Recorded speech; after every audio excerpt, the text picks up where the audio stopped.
Pack of chicken. This is super simple. You have your raw chicken.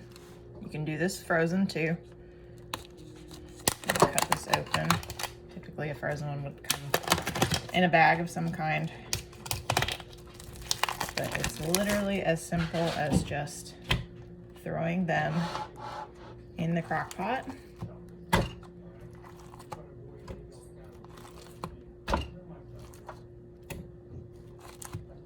Sorry if you hear the TV in the background, I forgot to turn it off before I started.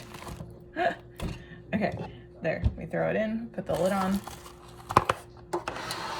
You're gonna plug this in and flip it up on high, and we're gonna come back to it in about 4 hours, or if you're gone all day, leave it on low, it'll be ready when you get home. And when we come back, I'll show you how to shred the chicken so that you can use it in meals and have it ready to go. All right, the chicken is done, so we need to take it out of here. And I'm going to put mine in this container. And I really like to use my tweezers, tongs, whatever you want to call these.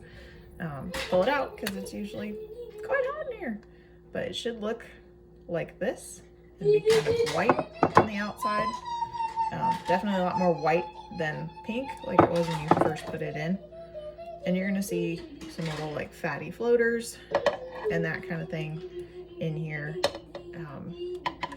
And I like to use one of these to get the juice out if I'm going to cook something in here right away. Like if I'm doing sweet and sour chicken or something else in a crock pot that I do with chicken, I'll cook the whole pack early in the morning and then suck this out, suck the juices out, leave a couple breaths in here, break it up right in there, and that. But this is easy. And to break it up, you can do one of two things.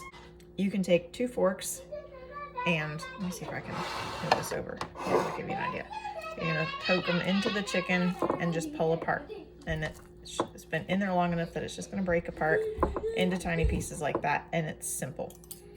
Or if you get all the juice out of your crock pot with your little suction tool, you can put these on your hand mixer, stick them in there, turn the mixer on to the lowest setting, and that'll break that meat up for you.